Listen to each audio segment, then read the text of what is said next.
guys, it's Jessie and welcome back to my channel and welcome back to my April reading wrap up. So if you don't know, at the end of each month I like to do a little wrap up of all the books that I've read this month, what I read in April basically. And to be honest, normally they are so much better than this one. I really did not read many books at all in April. Like, I don't know why, I was just in such a slump. Like, it was so bad, but already I'm filming this a couple days into May and I've already read a couple of books, so I definitely think next month will be better. But obviously we will have to just kind of wait and see. So I've only actually got like 4 books to talk to you about this time, which is so low for me. It's my lowest reading month, but I do think that it's all subjective. Like, whatever you read is a good amount. There's no kind of goal that you should have. I mean, obviously you can have reading goals, but there's no like good and bad in terms of books you've read. I'd obviously hoped to read a lot more, but I just didn't, and that's fine. Sometimes you don't want to read and other times you're really into it, so that's just the way it is. So I only have a couple of books to talk about.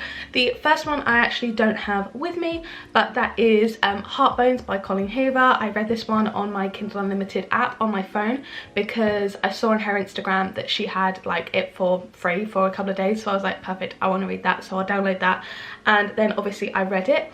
I really like this one. I finished this one on the 5th of April. This is the first book that I read this month and I did give it a 4 stars. I thought it was really cute. I can't remember the, oh yeah, so it was Bea and what was the guy's name? Samson. Okay, yeah, I really like this one. I really like the summer vibe. It's kind of like beach themed, like set at the beach kind of thing. I really liked Bea. I loved her as a like protagonist. Really liked Samson as the love interest. I liked them together. It was like kind of Grumpy Sunshine, but like not for very long, and I like that kind of trope. And the plot twist, I love a Colleen Hoover plot twist. She always has them. This one I liked that personally. To me, it didn't make him completely irredeemable like some of her plot twists have in the past. But yeah, I really like this one. I really love the ending as well. I just was really like, I really liked this one. It was really nice book, so I gave it a 4 stars. It didn't like change my world the way most of my 5-star reads have. It wasn't like super emotional for me, but I finished this very quickly in like a couple of days. Really did enjoy it and I definitely would recommend that one, especially if you're a fan of Colleen Hoover. I think it's one of her very strong books. It's not like up there with like Reminders of Him or It Ends With Us, but it's like very good to me. Definitely one of my favorites of hers. I really enjoyed that book. And then the next one that I read this month is right here, and it is As Good As Dead, and I finished this one on the 27th of April. So from the 5th to the 27th I didn't really read anything, so as you can tell, very much in a slump. I started a bunch of books and only actually ended up finishing this one. So this is the finale to the Good Girls Guide to Murder series, which is one of my favourite series altogether. I gave the first book 4.75 stars, I gave the second one 5 stars, and I gave this one 5 stars as well. I think it is a 5-star read for me. I put it probably somewhere in between 4.75 and 5, but I'm not going to get that picky. It was really good. There was just one kind of bit that, I mean, like, I understand why it happened, but it felt slightly unnecessary. And yeah, just, you'll kind of understand if you have read it. The kind of very end bit, like the way the book ends, like the actual end, it's kind of like a text message, if that makes sense. And I didn't mind that, but I think it felt a little bit anticlimactic. I mean, okay, it's difficult because I do understand why it was done, and I think it's kind of nice in that sense. I'm really not giving any spoilers here, trying really hard not to, but I just think it seemed a bit, just like, I feel like it should have ended on like proper words rather than a text message. I don't know, that might be so picky, but like, anyway, it was still a good book. I love Pip, I really do. She is, I think, one of my favourite protagonists of all time. Like, really adore her and Alex from Red, White and Royal Blue. I just absolutely adore them to pieces. I love Pip in this. I feel like she is such a good lead. This book also went absolutely nowhere that I was expecting it to, but I really enjoyed it. I found it a little bit slow at the start, but really good. Basically, the idea of this one is that she has kind of got a stalker, and it's kind of like, oh well, who's gonna look for you when you disappear type of vibe, because obviously she's been doing the other investigations. So really interesting, kind of different switch on the kind of similarities of the last two because they were quite similar. Good Girl Bad Blood and Good Girls Guide to Murder, they kind of followed the same premise, although the plots were obviously different. This one was definitely different, but it had the same kind of aspects of investigation I really liked in the first one. And yeah, really enjoyed this book. I thought it was really good, and yeah, the kind of reveals and stuff, really good. Definitely was not expecting it, but yeah, love this one to pieces. And it's actually a very thick one.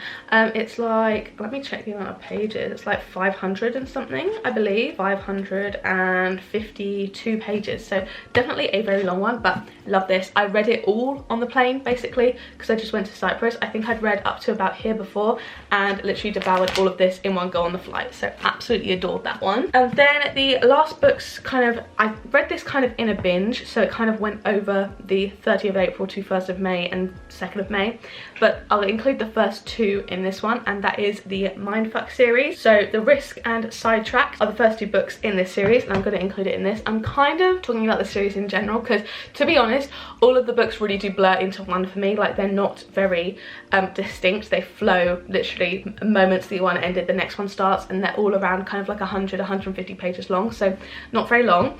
The Risk was the first one. I love this one. Hate the covers because they're so provocative, and they look really like intense, but finished this one. I gave this one, let me actually check my story graph because I put the proper point like versions of the ratings in there rather than just the kind of rounded up ones. So the first one was The Risk. I gave this one 4.5 stars, really like that one. And then the second one, Sidetracked, I gave 4 stars. So really like them both. I love this one. It's basically about a serial killer and an FBI agent that fall in love, and I love that the serial killer was the woman, and also it's not just like she's psychopathic and evil, it's kind of like revenge kind of type of killings, so more like vigilante stuff. But you find this all out at the very start, so no spoilers there. Absolutely love this one. Literally could not put it down. I was absolutely addicted to it. Love the protagonist in this, Lana.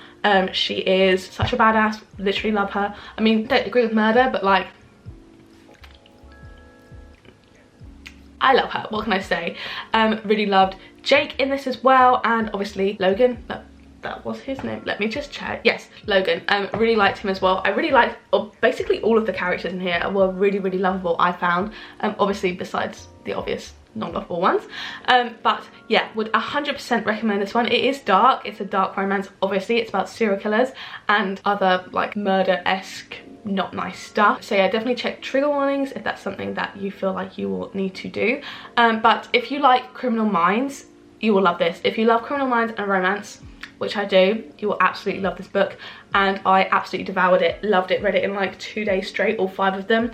They were so good. But technically I won't talk about the last 3 in this video because I technically read them this month rather than last month. But yeah, absolutely devoured these books, love them to pieces. They were so good. I didn't give any of them a 5-star just because it did feel slightly Wattpad-y to me. I like a Wattpad book, I'm not gonna lie. I'm a Wattpad lover. I grew up on Wattpad, so when something is Wattpad-y, that doesn't like put me off, but I just felt like it wasn't quite up there. I don't know, it just didn't hit the 5 stars. Sometimes I have to like just feel it in my soul if something's a 5-star. It sounds so annoying, but like you could kind of just feel it's a 5-star, and that one would have been like a forced 5-star. So 4 to, I think I gave one of them 4.75.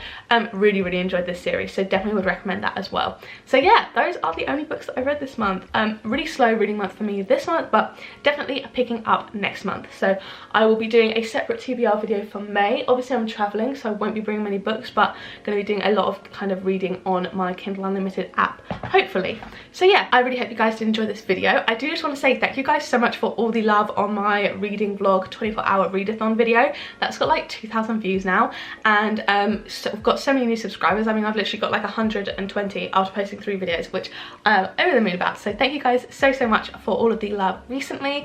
I really hope you enjoy the videos to come. But yeah, thank you guys so much for watching. If you enjoyed this video, don't forget to give it a like down below. You can hit subscribe, turn the bell so you're not a little carb. Make sure you turn on all notifications, then you'll be notified every single time I post a new video. If you want to watch one of my other videos, there will be 2 on the screen now to pick from, as well as a load linked up in the cards from earlier. So yeah, thank you guys so much for watching, and I will see you in the next one. Bye!